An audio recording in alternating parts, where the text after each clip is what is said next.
Huawei has just announced the much anticipated Mate 9 smartphone. It has been leaked quite a bit and now it's finally official.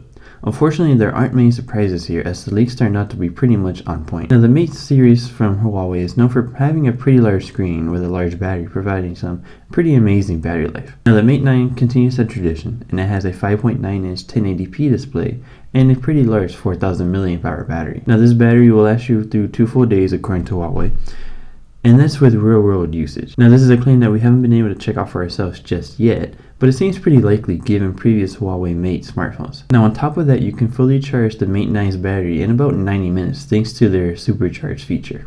Now, other specs for the Huawei Mate 9 include the newly announced Kirin 960 processor, which is the latest and greatest processor built in-house by Huawei. On top of that, we have 4GB of RAM, 64GB of storage, and there is a microSD card inside that will support up to 256GB of storage. There is also a USB Type-C port on the bottom of the device. Camera-wise, it is a dual camera setup, which they worked with Leica on, and that's a partnership that they began with the Huawei P9 earlier this year. Instead of going with the dual 12 megapixel sensors that we had on the P9, Huawei used a 20 megapixel monochrome sensor and a 12 megapixel color sensor, which does include OIS, which is going to make the camera an all-around better experience. Another addition to the camera is face detection autofocus, and this is in addition to laser autofocus. We spent quite a bit of time with the camera and first impressions were pretty solid. Now, of course, we can't wait to get a review unit in hand and spend more time with the camera, as that is a feature that is becoming more and more popular on smartphones these days. Software has always been a bit of an issue for Huawei, at least in the Western markets. Typically, users aren't too fond of that iOS look, but they have worked to make EMUI even better with version 5.0 that is loaded up on the Mate 9. Now we're looking at Android 7.0 Nougat along with EMUI 5.0 on the smartphone.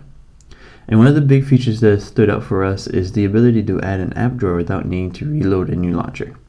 Now, this likely won't stop many people from downloading a launcher, but it's still nice to have this feature available without downloading anything on top of it. A few other complaints of EMUI has typically been the fact that you can't get to some settings pretty easily. Huawei has improved this and made it easier to get to the majority of the popular settings.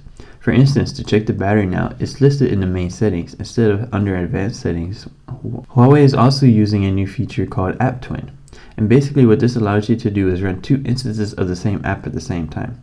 Now, it's not multi-window, but what it allows you to do is use 2 accounts in an app like WhatsApp or Facebook without having to log out and log into another account. Now, Huawei is calling this their biggest update ever, and it definitely seems to be a big one. Now, the build quality here on the Mate 9 is about what you expect from Huawei. It's pretty top notch. The company went with a metal build instead of using glass, and it isn't as slippery as you'd expect it to be.